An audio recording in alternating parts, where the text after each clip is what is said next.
40 miliar. Beuh. 40 miliar. Beuh.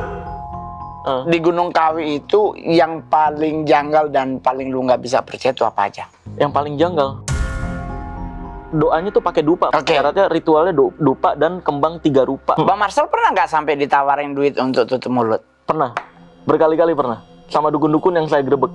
100 juta, 200 juta. Saya difitnah katanya cuci tangan. Terus omongannya nggak konsisten, berubah-berubah. Yang gara-gara bahas Gunung Kawi. Saya sampai bikin sayembara, Bang. Cari omongan saya yang berubah-berubah. Cari satu bukti, saya kasih 100 juta cash. Jadi lu timnya Ruben apa Sarwenda? Oke, Meja Mongol malam hari ini kedatangan bintang tamu yang luar biasa. Yang gue sejujurnya beberapa kali pengen komen di IG-nya dia, terus gue pengen ketemu dan ternyata akhirnya dipertemukan di 2026 di bulan Juli yang sudah mau selesai. Yang sekarang kita akan ngebahas tentang fenomena Gunung Kawi yang sangat menghebohkan dan menggegerkan Indonesia. Bintang tamu kita adalah pesulap merah alias Bang Marcel. Mau dipanggilnya tadi gue nyari lu Ustadz Merah. Kenapa jadi Ustadz? Jauh-jauh dari Ustadz. Jauh, iya. Tapi Jauh. identifikasi dengan karakter diri kalau bahasa stand up persona terkenalnya sebagai pesulap Pesulap merah, betul. Oke. Gitu. Dan kemarin Anda fenomenal karena berhasil mengungkap praktek Gunung Kawi. Betul. Sebenarnya mengungkap bahwa di sana isu pesugihan sebenarnya itu adalah akal-akalan dari oknum tertentu gitu. Oke. Sebenarnya di sana cuma doa kepercayaan kejawen aja, Bang Mongol. Oke. Gitu. Jadi menurut Anda, Marcel kan sempat menyinggung soal narasumber Gunung Kawi yang memberikan cerita palsu dan sudah di skenario. Awal mula Marcel curiga sama cerita itu fee-nya, mereka sampai tahu fee-nya 150 sampai 350. Iya. Itu triggernya dari mana? Ada laporan. Karena kan saya edukasi ke Gunung Kawi nih. Oke. Edukasi ke Gunung Kawi menyatakan bahwa pesugihan itu sebenarnya kebodohan. Pesugihan sebenarnya penipuan. Saya pelajari sejarah pesugihan berawal ternyata di Indonesia dari abad ke-19. Oke. Awal pesugihan isu di Indonesia. Itu menurut pakar sejarah dari UNES di Universitas Negeri Semarang. Dia pakar sejarahnya menjelaskan isu pesugihan sebenarnya terjadi karena ketimpangan sosial, ekonomi antara petani dengan pedagang pada saat itu. Nah, saya pelajarin pesugihan ternyata sebenarnya nggak berefek. Walaupun ada ritual-ritual yang diyakini pesugihan, tapi ternyata nggak berdampak sebenarnya ke kehidupannya. Ya, yang miskin tetap miskin, yang kaya tetap kaya, mau ritual kayak gimana pun gitu. Akhirnya saya pelajarin juga isu tumbal ini berasal dari mana. Ternyata tumbal itu saya pelajarin berasal dari kepercayaan Kapitayan. Sejarahnya itu ada di buku Folklore Indonesia karya James siapa gitu nama belakangnya? Bukan. Oh, bukan. Jana atau siapa gitu, saya lupa nama.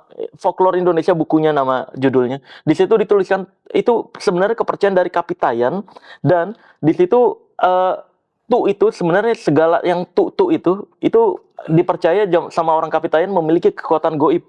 Kayak tumpeng, batu, ada batu besar misalkan, itu dipercaya ada memiliki kekuatan goib. Tumpeng, tumbal termasuk Tuhan, hantu gitu. Terus ada tuah gitu. Jadi segala yang ada kata awalan tu atau ada kata tu-nya dipercaya sebagai itu ada memiliki kekuatan goib lah kayak gitu. Nah, dari situ akhirnya saya tahu, oh ternyata ini semua ada sejarahnya, ternyata ada penjelasan ilmiahnya. Dan ya apapun pesugihan yang kita lakukan, ya miskin tetap miskin, kaya tetap kaya gitu. Jadi nggak berdampak. Bro Marcel dapat dari mana soal info bayaran 150? Ada mantan narasumber yang kontak ke admin saya. Kan akibat saya menjelaskan pesugihan nggak ada, Bang, tapi di channel ini kok dia ada katanya mantan asisten artis yang pesugihan terus dia beneran sakit. Kok beneran tuh ada artis yang pesugihan dan beneran bisa kaya tuh, dan beneran ada yang ditumbalin gitu-gitu. Nah, channel saya diserang lagi tuh. Yang Gunung Kawi yang tadinya udah teredukasi di sana cuma kepercayaan kejawen aja, akibat podcast itu orang-orang yang tadinya udah nggak percaya pesugihan jadi balik lagi percaya pesugihan, dan sekarang Gunung Kawi kabarnya rame lagi. Akibat pesugihan tuh beneran ada tuh, buktinya ada yang beneran kaya tuh. Jadi banyak yang nyoba-nyoba ke sana malah. Nah, akhirnya saya coba cari tahu tentang channel tersebut, kok pakai topeng semua pertama di situ. Terus saya tanya wartawan-wartawan, teman-teman wartawan, Ini kenapa nggak ada yang wawancarain si Mukanya kelihatan. si orangnya ini nih, si asisten artis ini? Karena mereka pada mintanya saya yang wawancara nih, wartawan-wartawan. Katanya, kita udah hubungin mereka bang. Mereka bilangnya nggak mau. Mereka bilangnya cuma mau cerita di channel itu doang. Terus ada beberapa yang tidak direspon. Terus podcast Densu, Bang Densu juga kontak tuh channel tersebut untuk diundang bawa si asisten artisnya itu. Tadinya mau dibarengin sama saya kan. Alasannya, si orangnya ini sakit. Orangnya ini nggak mau kalau di channel sana gitu. Maunya channel sini dong. Nah dari situ kecurigaan-kecurigaan muncul. Akhirnya saya share nih. Ada dugaan set gitu. Awalnya saya nggak tahu tarifnya berapa. Ada mantan narasumbernya yang ngechat ke admin saya. Ngirimin surat perjanjian. Ngirimin surat perjanjian buat di podcast itu. Oke. Bahwa jangan pernah membocorkan ini, settingan ini kemanapun gitu-gitu deh. Terus ada tarifnya juga di situ 150.000 per sekali datang untuk cerita bohong, skripnya mereka yang siapin gitu. Terus setelah itu kalau misalkan view-nya nembus berapa ratus ribu atau juta, nanti ada bonus lagi 200.000 gitu. Dan satu orang bisa untuk 3 cerita. Ada yang salah satu yang ngelapor ke saya nih.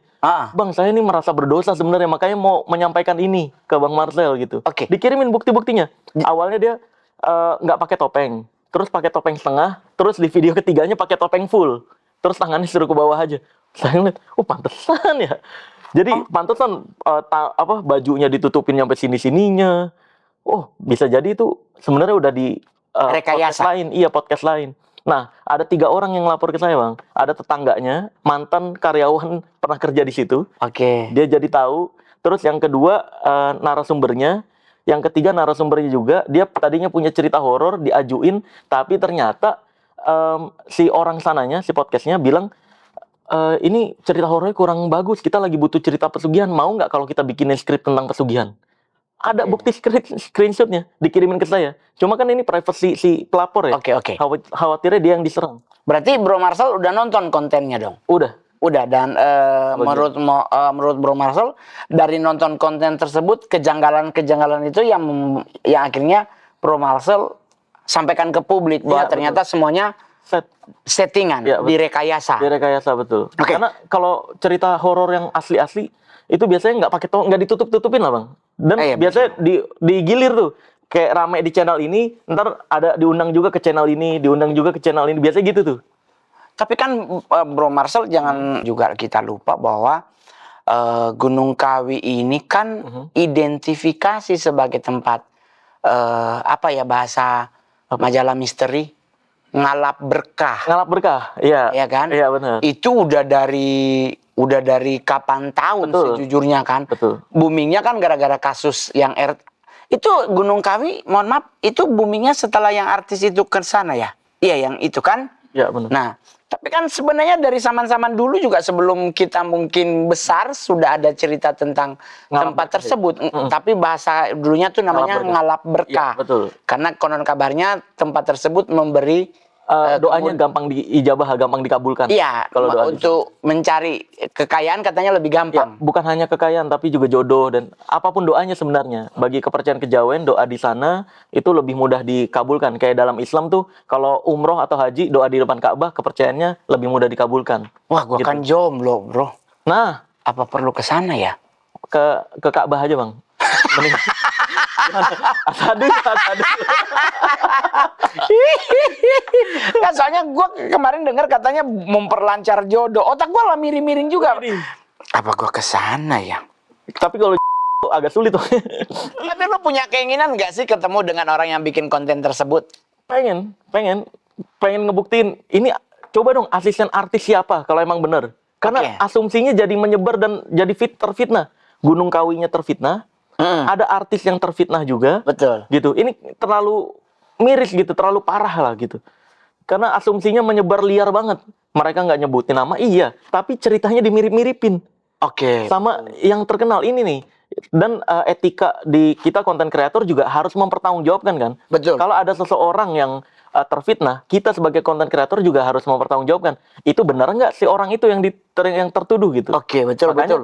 Dari dulu konten saya, siapapun, pembuktian apapun, saya diundang kemanapun, welcome, ready untuk Mengklarifikasi kalau memang perlu Iya, klarifikasi. betul, mengklarifikasi itu sebenarnya kejadiannya apa, beneran nggak ada atau sebenarnya ada dan semacamnya. Tapi yang channel itu agak sulit memang di undang-undangnya. Coba Bang Marcel tuh bilang kalau mau ketemu dia bilang di kamera.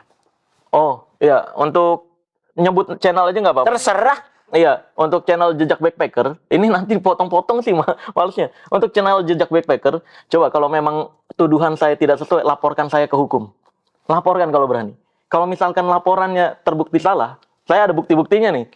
Kalau berani laporkan saya, kalau memang saya yang fitnah, laporkan saya. Kalau memang itu asli, yuk ketemukan saya sama Fitri, gitu. Ketemukan saya sama Fitri yang ngakunya asisten artis, saya mau nanya, lu asisten artis siapa?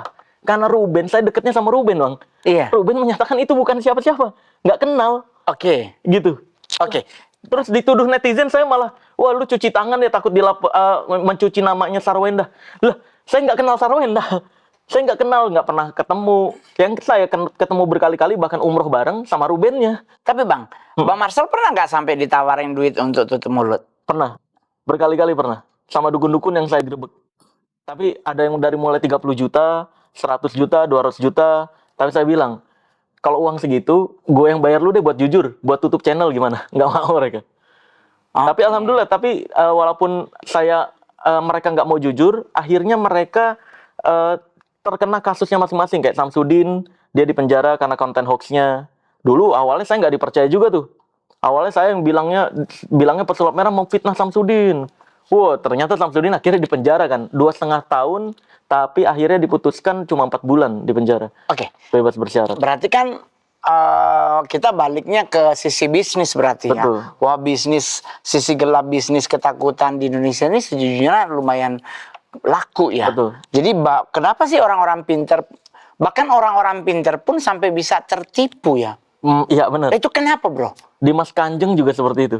Kenapa tuh sampai mereka bisa tertipu? Oke. Karena sebenarnya dalam prinsip dunia magic, kita juga justru lebih mudah menipu atau membohongi orang yang pintar, Bang. Karena dia tahu ini nggak mungkin terjadi, tapi kita tampilkan Seolah-olah terjadi. Iya, terus seolah-olah terjadi. Ih, itu gimana caranya tuh gitu. Mereka nggak ada penjelasannya gitu. Tapi kalau orang yang kurang pinter, mereka kayak biasa aja. mengabaikan, apalagi sulap ya. Jadi terutama orang-orang berduit, sebenarnya kan orang miskin takut miskin, orang kaya takut uangnya hilang, takut uangnya sia-sia kan. Oke. Jadi itu yang dimanfaatkan tuh. Gimana caranya harapan orang miskin untuk jadi kaya dimanfaatkan dengan pesugihan, dengan penipuan-penipuan penggandaan uang dan semacamnya. Sedangkan orang-orang yang kaya, gimana caranya uang yang tersimpan nganggur ini bisa berlipat ganda diisukannya gitu. Akhirnya banyak yang ketipu sama dunia perdukunan. Oke. Gitu. Waktu ke Gunung Kawi kan berarti setiap orang yang ke Gunung Kawi setahu Mongol bahwa mereka harus mengisi daftar tamu. Buku tamu. Iya, betul. Dan Anda sempat ke sana dan Anda sempat melihat buku tamu. Betul. Ada nggak sih yang membuat lu kaget di buku tamu nama-nama tersebut? Nggak ada sih kalau di buku tamunya ya. Yang sebenarnya yang membuat banyak orang kaget itu ketika kuncennya menyebutkan nama-nama artis banyak. Saya nggak hafal ya. Nama-nama artis lama soalnya. Sampai ke nama artis yang Sarwenda itu. Oke. Itu kuncennya yang menyebutkan. Bisa nonton ini banyak banget entah dari mana isunya. Seolah-olah saya yang menyebutkan. Padahal enggak. Saya kan di sana nutup, Bang Umul. Oke. Saya nutup pakai topi, pakai masker. Karena saya tahu di sana banyak oknum-oknum dukun. Khawatir saya digerebek kalau ketahuan saya pesulap merah. Oke. Makanya saya cuma sekedar nanya-nanya, di sini beneran ada pesugihan nggak sih? Kalau saya mau pesugihan gimana? Orang-orang sana juga kuncian-kunciannya menyatakan nggak ada pesugihan. Di sini adanya ngalap berkah. Nah, dalam Islam juga sebenarnya ada ajaran-ajaran ngalap berkah dari orang soleh. Kayak misalkan, iya kayak kita belajar ilmu dari dia, pengetahuan. Kita ngalap berkah dari dia tuh, pengetahuan. Ketularan kayanya, ketularan pinternya gitu. Dalam Islam juga ada ajaran-ajaran dan batasan-batasan tertentu dalam ngalap berkah. Nah, menurut umat Kejawen, di sana tempat ngalap berkah karena ada makam orang Kejawen di sana yang dihormati. Sehingga doa di sebelah makamnya katanya dipercaya itu bisa diijabah. Betul. Sebenarnya kayak gitu. Kalau di buku tamu cuma tulisan orang-orang kayak ada saya mau lunas utang gitu 250 juta. Jadi hajatnya ke situ mau apa? Ditulisin namanya siapa, alamatnya siapa. Terus hajatnya misalnya pengen utang lunas 250 juta. Terus saya bilang ke masyarakat, Bu, kalau mau utang lunas 250 juta, ya dibayar, jangan ditulis gitu.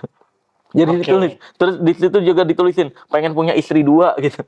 Nah karena saya berpengalaman, saya bilang jangan dah, jangan mendingan. Satu aja Ruwet. mumet ya. Iya. Cewek itu complicated, kadang dia mau marah tanpa alasan gitu. Jadi lagunya Ahmad Dhani itu bohong, saya bilang. Senangnya dalam hati tuh nggak ada. Ruwet. Bener teman-teman. Satu aja ginjal pingin hilang.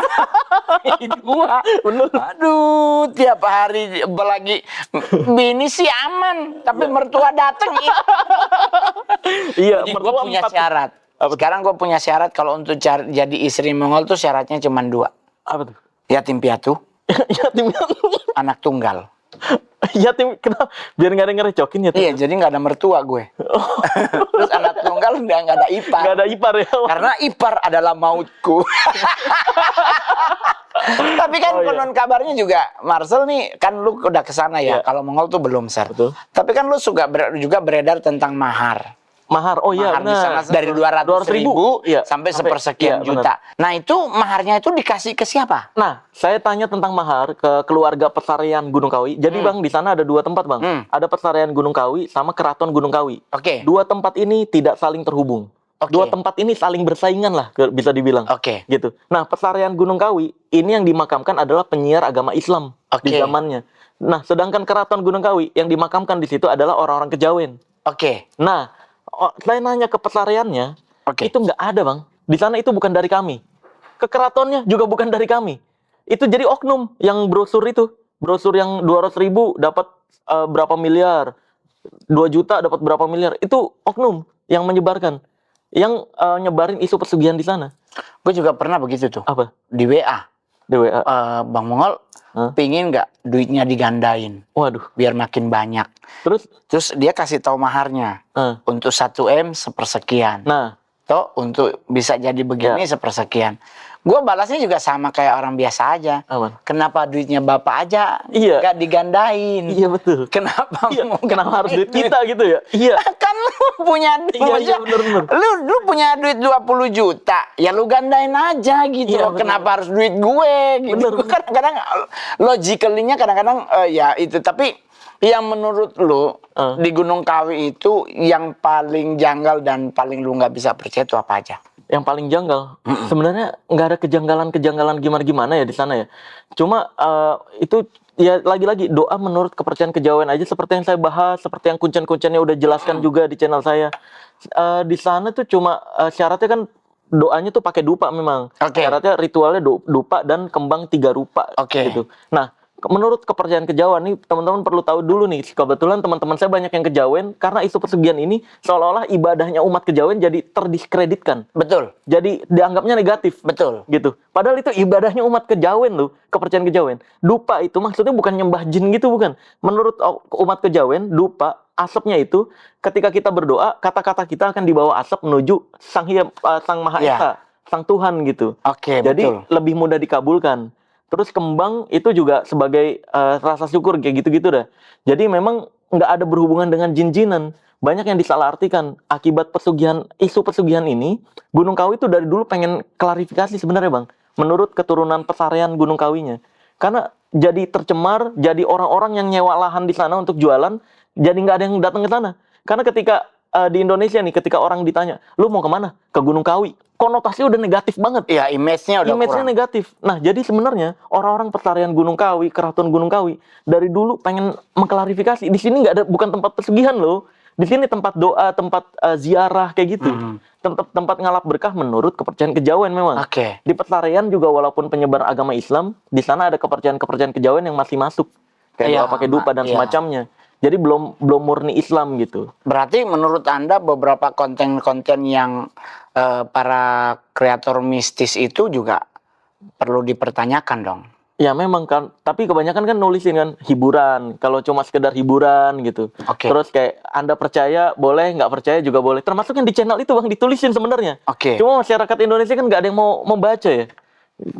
Kami tidak memaksa untuk percaya kayak gitu-gitu. Nah kalau kayak gitu sih nggak masalah. Cuma PR-nya adalah ketika kontenmu dipercaya oleh banyak orang, bahkan sampai memfitnah seseorang, ya itu harus diklarifikasi lah, harus dipertanggungjawabkan. Bilang kalau hiburan ya hiburan doang gitu. Oke.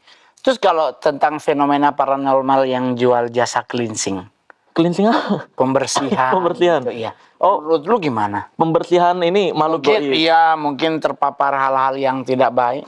Ya, jadi sebenarnya itu kan dilahirkan dari kepercayaan dia disantet dong. Nah, kalau orang udah yakin dirinya disantet atau disihir, ini orang sulit, udah bebal banget dibilangin. Karena beberapa pengobat tradisional ada yang berusaha untuk ngingetin, udah ngecek nih daftar medisnya. Bu, ini ibu nggak disantet loh, ini penyakit lambung. Ibu sebenarnya stroke, ibu sebenarnya kanker gitu-gitu. Dijelasin nggak ngefek, dia enggak, saya disantet. Ah, berarti nggak ahli nih, nggak bisa ngelihat gitu alasannya. Jadi akhirnya orang-orang seperti ini harus ada orang yang mengiyakan, terus diberi keyakinan bahwa ini pembersihan. Akhirnya banyak yang pakai trik-trik sulap. Kayak yang dilakukan Samsudin dulu, kayak gitu. Samsudin, Idris, itu yang di channel-channel berkedok agama ya, dukun-dukun berkedok agama. Akhirnya mereka kena kasusnya sendiri kan. Tapi ada nggak sih sepersekian persen lu meyakini bahwa sejujurnya ada juga paranormal yang benar-benar bekerja sesuai dengan etika moral dan hukumnya? Eh, Atau lu tetap mengambil satu kesimpulan bahwa semua paranormal yang ada ya, ya. semuanya tanda kutip? Kalau paranormal perlu diketahui dulu paranormalnya seperti apa. Kalau disebutnya pengobat tradisional ya, pengobat tradisional ada yang beneran kayak Totok Syaraf, itu kan disertifikasinya dukun tetap. Dukun. Oh iya betul betul. Iya kan? Toto Saraf tuh Totok Syaraf tetap dukun. Dibilangnya dukun pijat dukun.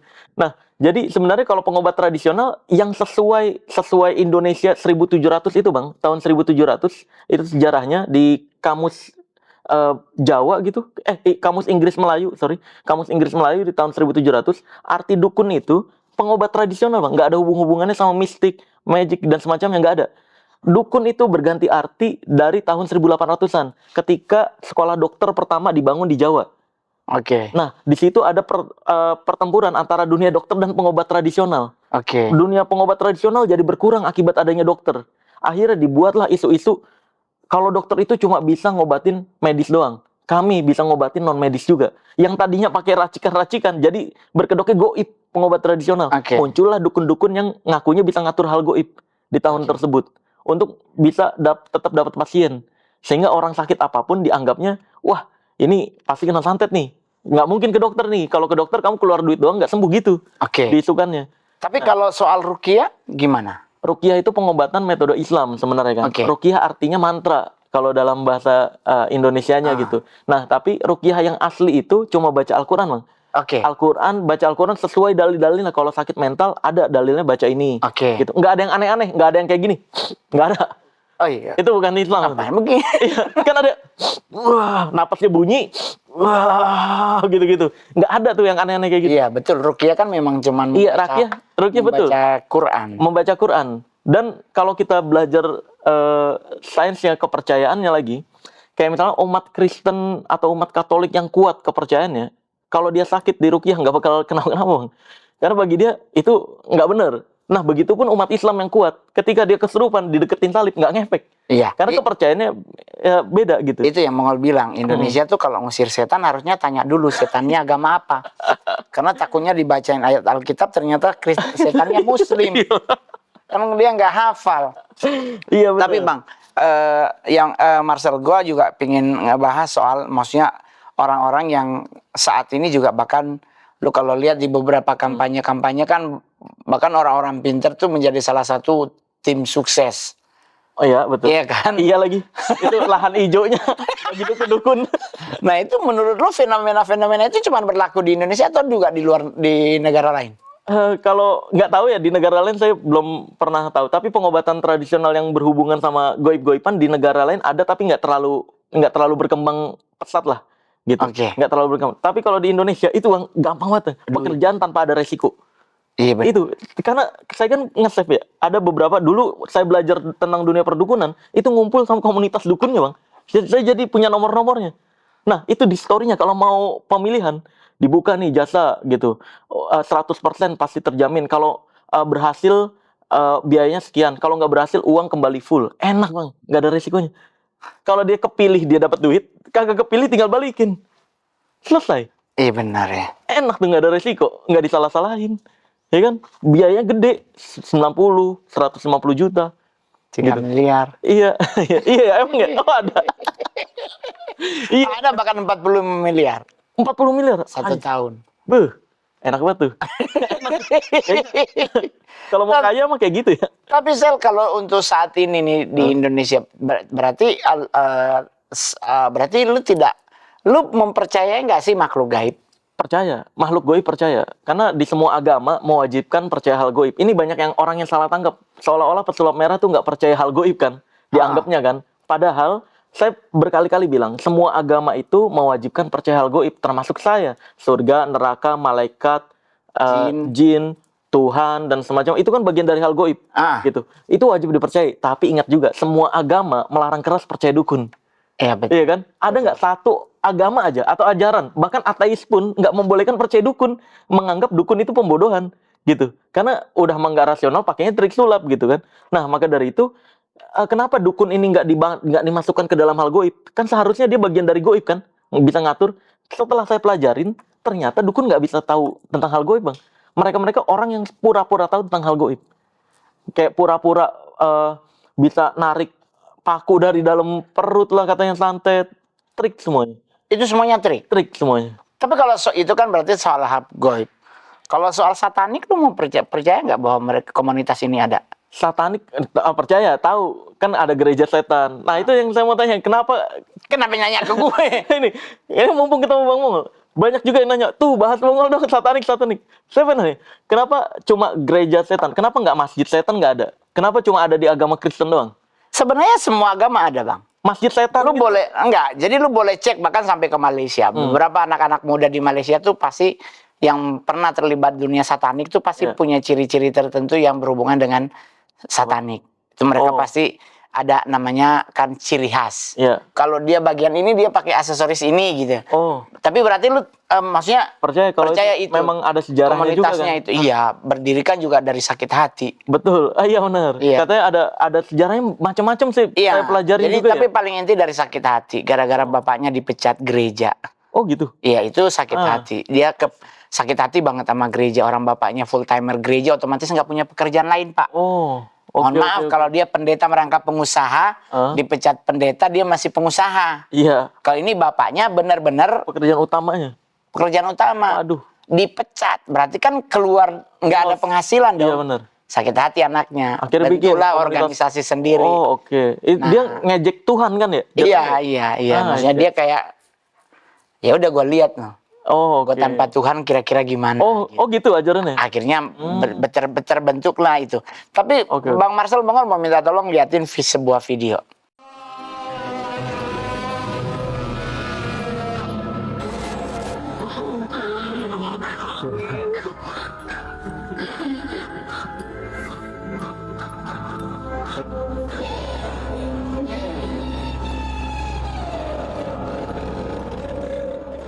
Nah itu gimana bang? Karena jujur ya kalau di Amerika kan orang-orang yang ingin menangkap eksistensi makhluk-makhluk lain itu kan mereka udah punya alat-alat yang lumayan canggih kan. Kalau kita sih, kalau kita paling menyan bang. Iya. Sama rokok, sama kopi. Iya lagi. Kong, ini ada rokok nih Kong, ada kopi, atau mas seruput. Iya. Taruh di bawah kasur. Ada teman Mongol kesurupan dari Kebun Raya Bogor. Ditaruhin kopi. Gua bisikin orangnya. Bangun. Nyapein gue gitu maksudnya lu berarti kan. Nah kalau lu lihat video tadi itu gimana bang? Apakah lu bener gak sih alat-alat makin canggih bisa menangkap hal-hal fenomenal? Enggak bisa. Itu nangkap sinyal radio. Saya kebetulan punya. Waktu itu udah pernah saya bongkarin juga itu. Itu kan Ghost Ranger ya. Banyak orang yang nanya, coba dong ketemu. Saya udah ngajakin Ghost Ranger untuk ketemu. Eriknya udah minta maaf sama saya. Maaf ya bang, akibat kita jadi banyak yang kacau. Dia mau ketemu tapi nggak direkam. Nah, saya mikir, buat apa ketemu nggak direkam? Percuma. Karena sebenarnya itu alat-alat itu bang, suara-suara itu tersambungnya ke radio sekitar. Ke radio sekitar secara acak. Jadi kata-katanya secara acak. Dan ada cara curangnya. Dia termasuk yang pakai cara curang sempat. Jadi dihubungin ke sinyal radio di handphone. Ada alat penghubungnya lagi. Ciri-cirinya lampu merahnya itu nggak berkedip, lampu merahnya diem karena terhubung ke Bluetooth radio ini. Handphone. Yang birunya doang yang berkedip. Dan itu cocok banget sama yang dia pakai. Kebetulan saya megang alatnya langsung. Kebetulan ada yang punya, saya bongkar, terus semua rahasianya saya bongkar, dan banyak yang nanyain, kok nggak jadi-jadi ketemu? Saya mah ayo ketemu, saya mah nggak pernah kabur-kaburan. Cuma pihak Ghost Ranger-nya nggak pernah mau untuk ketemu, gitu. Jadi Bang, sejujurnya ada nggak sih alat-alat yang bisa menangkap fenomena-fenomena gaib? Nggak ada sih Bang, itu cocokologi jatuhnya. Tapi mungkin ada kebetulan-kebetulan pakai alat itu, kayak sinyal radio, ada suara dari radio mana ketangkep kata satu, kebetulan sama apa yang ditanya itu. Oke. Yang kadang-kadang terjadi dan bikin deg-degan juga. Tapi kalau kayak di Amerika tentang pemanggilan roh orang mati terus masuk ke orang, itu lu Mediumisasi. mediumisasi. Mediumisasi. Saya pernah juga praktekin langsung. Sebenarnya hipnotis juga Bang itu. Oh, itu bagian dari Iya, hipnotis. saya pernah praktekin orang jaranan kayak gitu yang teguh cilik. Saya masukin, saya bilang, saya juga punya ilmu leluhur. Sebenarnya kan si korban ini, si orang ini harus percaya kita punya ilmu. Bangun otoritas figur, bangun otoritas sehingga dia percaya.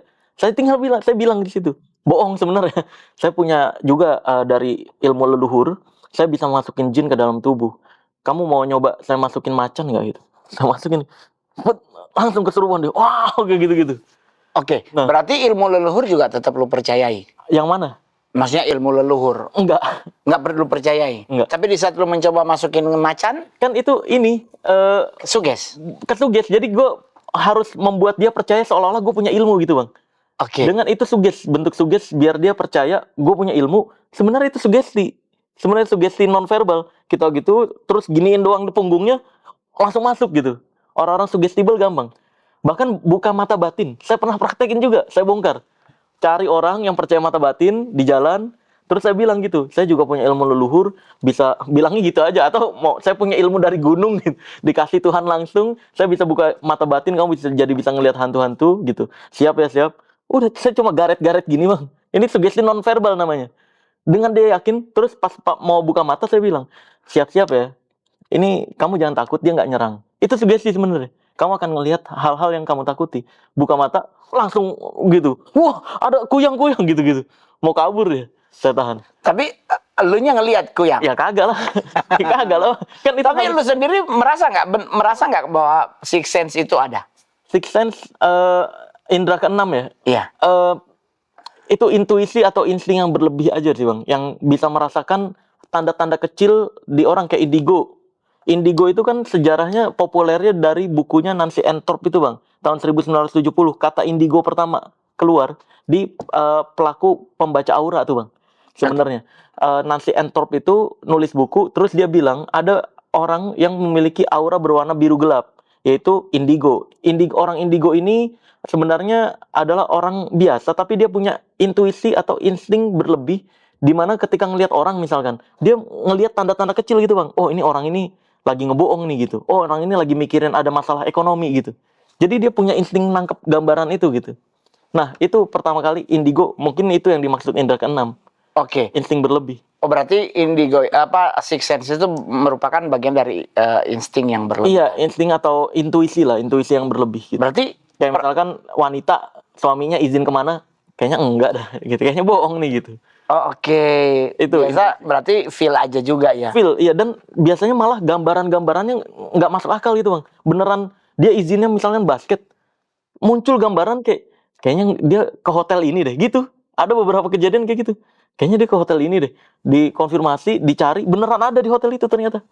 Berarti itu cuma kebetulan. Intuisi, iya intuisi mungkin. Nggak tahu juga gimana itu bisa terangkum ya di pikirannya gitu. Muncul gambaran itu. Dari tanda-tanda apa yang dia lihat. Mungkin kebiasaan suaminya ngomong kalau jujur dia nangkep kayak gimana. Kebaca ya. Kebaca. Kayak istri Rasul SAW bahkan ngelihat Siti Khadijah ngelihat Rasul diem aja. Tahu nih, oh Rasul lagi lapar nih gitu. Langsung nyediain makanan gitu. Jadi mungkin wanita, terutama wanita biasanya punya insting berlebih. Intuisi berlebih daripada pria. Jadi setidaknya perdukunan di Indonesia berapa persen benar? Berapa persen bener? Dukun pengobat tradisional. Berapa persen hanya dibuat-buat? Kalau dukun sebenarnya, kalau dukun konotasi di Indonesia kan Paranormal lah. mereka udah berpikiran dukun itu dukun santet, dukun pengganda uang. Itu udah pasti semuanya kalau nggak nipu ya cabul, cuma ada dua. Nah, kalau pengobat tradisional bahkan sekarang udah nggak mau dipanggil dukun Bang. Pengobat tradisional maunya dipanggil ahli atau master jari petir, ahli jari petir misalkan, atau ahli apa gitu. Dia nggak mau dipanggil dukun lagi. Udah nggak mau disebut dukun Nggak mau. karena konotasinya udah kurang. negatif gitu. Oh. Nah, jadi kalau ditanya dukun berapa persen, 100% nipu. Yang penggandaan uang lah, santet lah, pelet lah, dan semacamnya. Nggak ada yang asli. Gue juga begitu pas kasus gua duit hilang itu juga banyak banget orang bantu. Oh, iya. Ngol, gua bantu biar apa biar itunya digetarin untuk balikin duit. Apaan ya? Oh, hatinya. Oh iya bener. Terus nyoba gak? Udah tau nama gue Mongol stres. Hashtagnya berobat jalan. Nggak masuk di gue. Kalau dalam dunia satanik, ya karena gue dulu penganut. Iya, Maksudnya iya. gue bagian dari dunia satanik. Soal yang lain-lain gue juga dulu nggak pakai baca mantra. Maksudnya gue nggak ada jalan. Iya, iya. Kalau ngafalin Pancasila aja gue belepotan sila kedua sama sila keempat. Cuman kalau dalam hal dunia satanik itu kan kami memang lebih ke mempelajari beberapa hal yang berhubungan dengan ketidakbenaran, karena memang kan satanik itu kan dibangun dari ketidakbenaran, ketidakpuasan,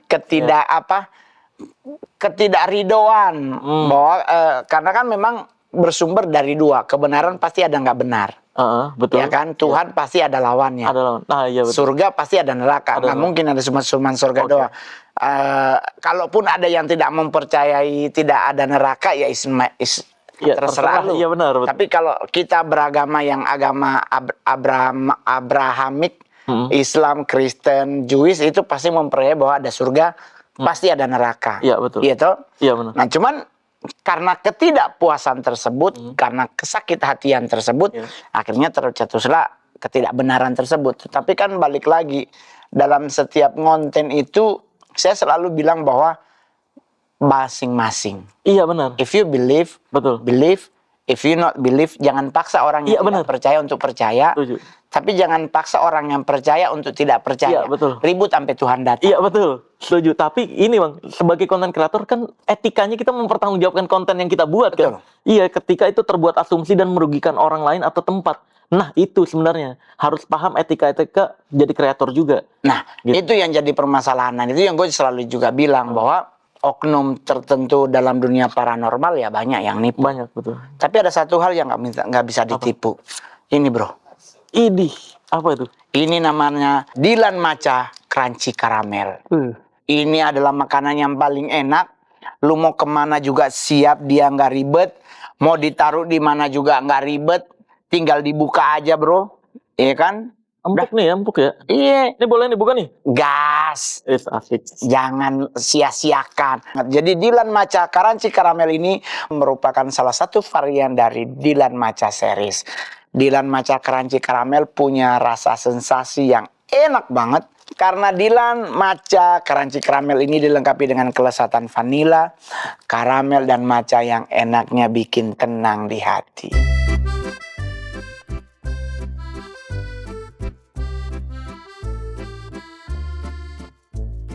Selain rasanya enak, Dilan Maca Crunchy Caramel juga cocok banget buat mau dibawa kemana aja. Lu mau taruh di tas, di mobil, di bagasi, di mana aja. Bahkan kalau perlu di pocket, di kantong, cukup. Jadi buat teman-teman yang butuh snack buat nongkrong, Mongol merekomendasikan Dilan Maca Crunchy Caramel karena Dilan Maca Crunchy Caramel enaknya bikin tenang di hati. Oke. Berarti Bro Marcel secara pribadi percaya tentang komunitas anak-anak penyembah setan? Percaya, karena sejarahnya ada dan saya pelajarin juga beberapa sejarahnya. Cuma saya nggak berani ngomong karena itu bukan keahlian saya lah. Oke. Ngomongin di situ saya fokusnya di dunia perdukunan aja, sejarah perdukunan, pesugihan dan lain-lain. Oke. Jadi kalau dalam dunia satanik tuh ada dua tipe bang. Apa tuh? Jadi ada namanya okkultisme, ada namanya satanisme. Okkultisme itu ya berhubungan dengan perdukunan. Oke. Dalam dunia satanik itu dianggap sebagai cetek banget. Jadi kalau kayak kita tuh dibilang ketemu kayak Mongol bilang kan di stand up yang ditakuti pocong kan sebenarnya bukan ayat kursi, ayat Alkitab, apa-apa dibaca-baca. Dia cuma takut sama portal bang. Oh. Karena kan sepinggang. Kalau lompat kan berarti nyunsep. Oh, iya. Patah lagi dong bang. Iya. Itu kita mau bacain apapun juga pasti dia nggak denger kan. Karena ada kapas di telinga.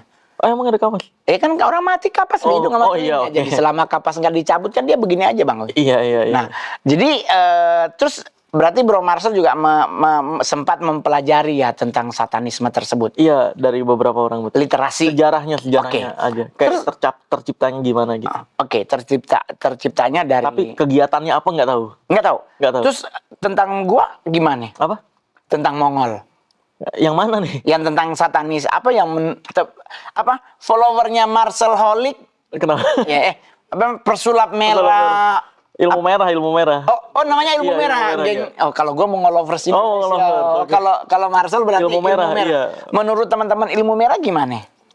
Saya kalau misalkan ada keajaiban, tentunya saya Kaji. pengen ngelihat dulu caranya kayak gimana, baru saya bisa jelaskan. Perlu lihat dulu. Kalau dari cerita, saya masih belum gampang percaya begitu aja. Oh oke. Tapi setidaknya aware lah, tahu lah Iya, tentang komunitas tersebut. Iya betul, tahu.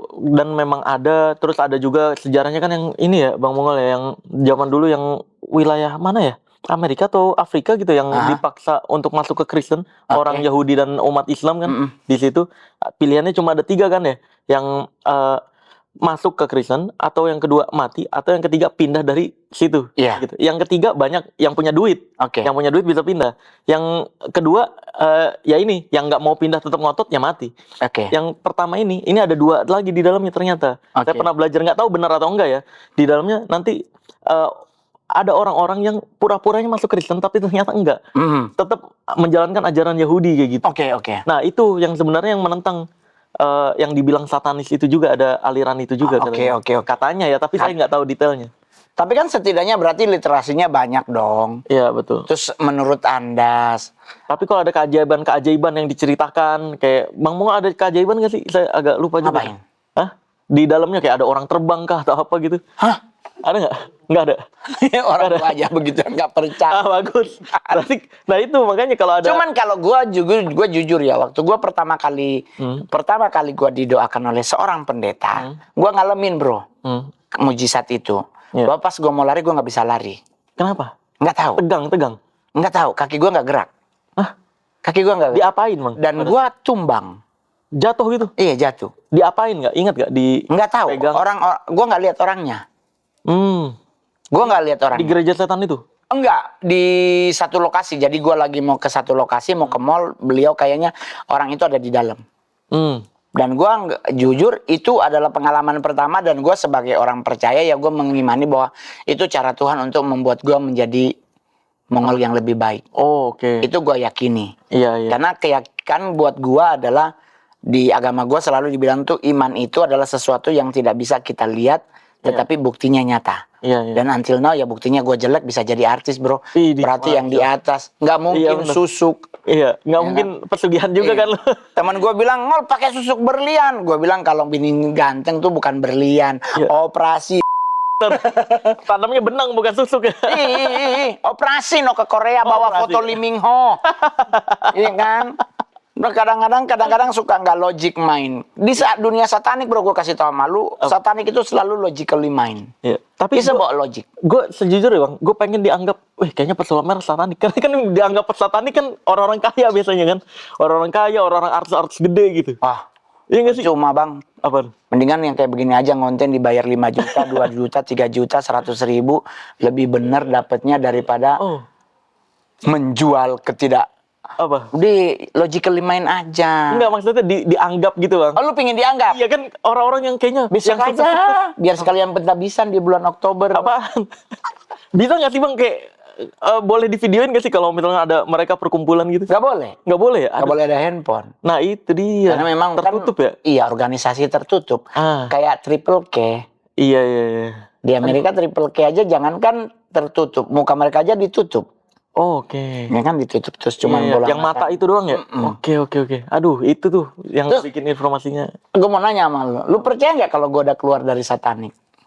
Nah, ini kan ada isu-isu Bang Mongol ini ada Tuh isu-isu. Ustadz Gembul tuh. Yang gue ajak ribut sejujurnya. Ngapa jadi dipanggil Ustadz ya, bukan? Di guru. Guru. Di guru. Oh, jadi guru Gembul, bukan iya. Ustadz. Bukan. Ustadz Gembul tuh kemarin di kontennya si Iya. Jian. Dia bilang, Dia sangat tidak yakin kalau gue udah bertobat. Iya benar katanya, karena kemungkinan kalau dia ngebongkar. Dibeli marketing bahkan gue. Iya benar, karena kalau ngebongkar kalau setelah keluar harusnya Mati. bahaya, iya bahaya. Lu ngapain lu percaya Tuhan? Oh, Gitu. iya, Nah, lu iya. bagaimana menurut lu? Iya. Lu percaya nggak kalau gue udah keluar? Aduh, nggak tahu juga kan.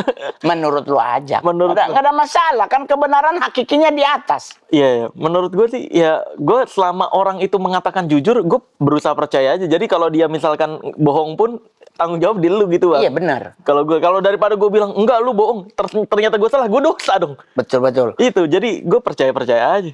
Ada hal yang bikin Marcel merasa janggal nggak soal cerita gue tentang mantan satanik? Dari nonton video. Gue kan udah lama nonton video lu yang cerita satanik. Sejujurnya udah agak lupa. Yang gue inget kan lu kidal gitu. Gue inget videonya. Itu materinya Cing Abdel. Karena gue pakai anting di sebelah kiri. Iya. Sekarang Karena udah tobat nih, Bang. Katanya kan kalau di sebelah kanan, nah lu di kiri karena lu kidal. Itu materi Cim Abdel. Iya, yang gue inget dari Bang Mongol mah yang seru-serunya aja, yang kayak cara ngelihat cowok itu lurus. Oh iya, itu gitu-gitu. stand up. Tapi berarti setidaknya sampai hari ini Marcel tetap punya hati yang ingin memberi pengertian yang benar tentang hal-hal yang berhubungan dengan mistik. Betul. Jadi kalau misalkan memang mau tahu tentang pengetahuan goib, ya percaya ke agama masing-masing lah. Jangan salah server gitu. Kayak umat Islam, doa Balik ke Quran. Iya, kalau umat Islam ya balik lagi ke hadis Al-Quran, ke masjid. Kalau doa atau kalau mau cepat diijabah, ada tuh ajaran-ajaran Islam, doa-doa yang waktu-waktu yang gampang diijabah. Oke. Kayak ketika hujan deras dan semacamnya. Oke. Bukan Gunung Kawi umat Islam. Atau Ini salah server. Atau bukan tempat-tempat yang lain. Iya, bukan juga ke gereja umat Islam. Ya beda. Sama kayak umat Kristen atau Katolik, doanya di masjid. Ini kan salah server. Iya, Gitu. betul. Nah, maka dari itu udah kan Kembali ke kepercayaan iman. masing-masing. Kalau kamu umat kejawen nggak apa-apa ke Gunung Kawi, Oke. terserah. Karena ada tempatnya. Ada tempatnya kan, dan kita nggak boleh mengkonotasikan negatif juga, kasihan orang Iya, betul, kejawen, betul. kasihan gitu. Betul. Nah, begitu juga umat Islam ya umat Islam ya udah Balik ke fokus masjid, ke agamanya. musola. Bener, betul. Baca Quran, Betul. tadarusan. Bener, ya itu balik Kalau lagi. Kristen ke gereja, Betul. Katolik juga ke gereja, Betul. baca Alkitab, Betul. yakini firman itu. Nah, itu tujuan saya sebenarnya. Udah, kalau memang mau kepercayaan agama, balik lagi ke kepercayaan agama. Dan kalau ada di luar kepercayaan agama, kayak dukun ini semua agama kan melarang gitu. Iya. Jangan dipercaya. Kayak nyetor 200.000 baliknya 10 miliar itu. Udah gila itu mah. Lu kayaknya nyetor 1 juta aja udah balik modal tuh, Bang. Sumpah demi Tuhan gua balas balik orangnya. Kenapa duitnya Bapak aja dulu nggak digandain? Iya bener. Kenapa? Karena gue tanya kan, dia bilang ini tulisnya begini. Apaan? Bang Mongol mau nggak duitnya? Dia jawab begini dulu, Bang Mongol punya duit 5 miliar. Gue bilang ya puji Tuhan sih alhamdulillah punya. Emang kenapa? Bang, 2M-nya kasih ke gue Bang, gue gandain. Jadi nanti abang bayar mahar segini. Gue tanya dong, maksudnya mahar apa? Kan kalau gue konotasi mahar tuh kan buat nikah bro. Iya, betul. Gue harus ngasih duit berapa buat calon bini kan? Iya Bang, maksudnya duit mahar ya buat ini Bang, biar hajat kita jadi gitu. Oh, syarat ya? Iya, gue mikir-mikir. Lumayan juga 280 juta. Iya. Kebeli Innova nih second. Terus gue langsung tanya, abang ada duit berapa? Dia jawab, gue jujur nih, Bang, demi Allah Bang, gue duitnya cuma 10 juta. Nah kenapa duit abang gak digandain? Oh, bilang gitu? Ya kan gue langsung bener dong. Iya. Lu gak oh iya benar, duit dia aja ya, iya. Kenapa lu gak ngegandain duit apa 10 jawabannya? juta? Gak dibalas sampai kita ketemu ini. Oh. Ini orang bahkan udah nggak ada fotonya di WA-nya. Berarti kan mungkin diblokir ya, diblokir. Ini nggak mau nih jadi korban gitu. Lu mah nggak digandain duitnya. Lu mending gandain aja. Ya kan? Jadi biar tambah 2 jadi 1 kali. Jadi biar di KTP jenis kelamin ganda campuran. Waduh, bahaya. Tapi Bro Marcel kan berarti sekarang lagi menikmati hidup yang indah. Ada nggak sih haters lu yang pas ketemu marah? Nggak ada sih. Kalau ketemu semuanya, wah Bang, gue respect sama lu Bang. Indonesia jadi berubah. Bang, gue para oknum-oknum ini nggak ada yang berani. Mereka keluar-keluar di TikTok, keluar-keluar di Instagram. Ketemu langsung, saya bahkan membuka peluang. Kayak contohnya fitnahan yang belakangan ini sedang terjadi nih, Bang Mongol. Saya difitnah katanya cuci tangan. Terus omongannya nggak konsisten, berubah-berubah. yang gara-gara bahas Gunung Kawi, saya sampai bikin sayembara, Bang. Cari omongan saya yang berubah-berubah. Cari satu bukti, saya kasih 100 juta cash. 2 bukti 200 juta, 3 bukti 300 juta kalau ada. Karena memang dari awal saya ke Gunung Kawi, diundang ke TV-TV, podcast, omongan saya tetap sama. Pesugihan itu hal dungu, pesugihan itu penipuan gitu. Dan di Gunung Kawi itu doa menurut kepercayaan Kejawen. Kasihan loh orang Kejawen dikonotasi negatif gitu. Iya benar loh. Iya, kasihan loh mereka kesana pengen doa ziarah. Ada yang mungkin dijabat apa doanya ya Iya. itu urusan dia. Iya, itu urusan dia, betul. Iya kan? Kan syarat mereka kan naruhin foto di sana. Iya, itu memang syarat kepercayaan sana. Nulis di buku tamunya tuh hajatnya apa, alamatnya. Itu kepercayaan Kejawen, kepercayaan sana. Gitu. Kok dikonotasi negatif seolah-olah itu ilmu hitam lah, pesugihan lah, dan semacamnya. Orang Kejawen sendiri nggak percaya pesugihan tumbal, Bang. Oke. Orang Kejawen nggak percaya. Berarti gitu. sejujurnya masih on the track ya? Iya, makanya isu doang. Makanya mereka jadi justru banyak yang mikir pesulap merah nih lagi ngebersihin nama Sarwenda. Saya nggak kenal Sarwenda. Yang saya bersihin nama Gunung Kawinya. Sama umat-umat Kejawen ini kasihan. Gitu. Betul. Jadi mereka teman-teman saya kan banyak yang Kejawen juga. Iya, gitu. betul. Kasihan loh, ibadahnya dikonotasi negatif gitu. Tuh. Terakhir bro pertanyaannya. Jadi kalau seandainya ada tim yang mau Apaan? ketemu Hah? untuk mengklarifikasi atau apapun bentuknya, lu siap untuk bertemu. Siap. Tapi dengan catatan di videoin. Iya pastilah di videoin. Harus Iya. ada buktinya kan. Nanti Iya, betul. dia malah keluar-keluar kalau nggak ada buktinya, misalnya foto doang gitu, Bang. Khawatirnya nanti dia malah bikin narasi, nih udah ketemu pesulap merah minta maaf. Nanti kayak gitu bahaya. Kan? Benar itu. Iya kan? Bener. Gue juga mengalami itu. Oh, mengalami pernah? Apa? Mengalami. Oh. Gue bener-bener. Mendingan harus ada videonya. Oh, dimanfaatin fotonya? Iya. Oh, Yang paling gila tuh kemarin tuh. apa? Gue bilang, gue ke Jakarta hari Senin pagi.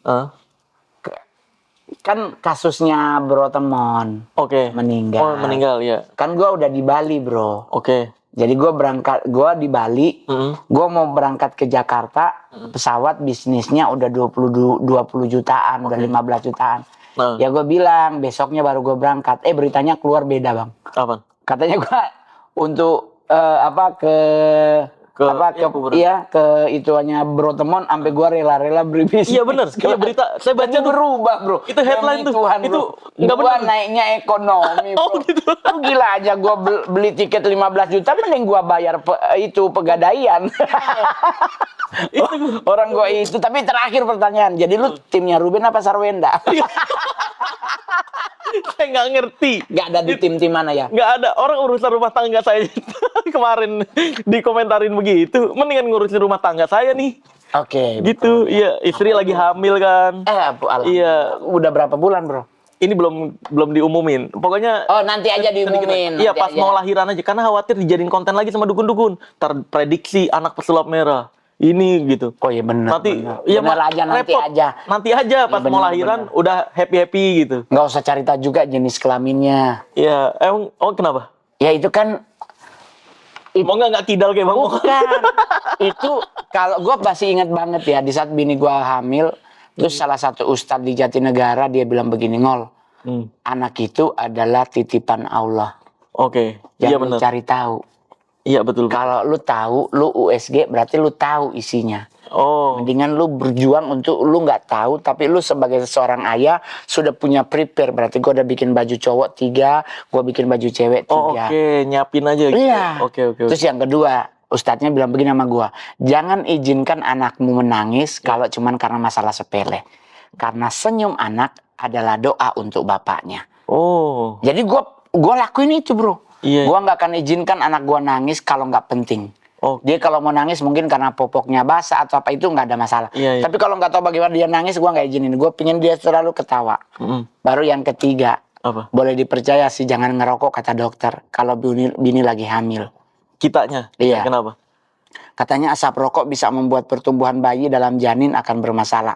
Gue sih mencoba untuk akhirnya tidak merokok. Oh, bisa tuh? Alhamdulillah bisa sih bro. Wih, oke. Cakep tuh.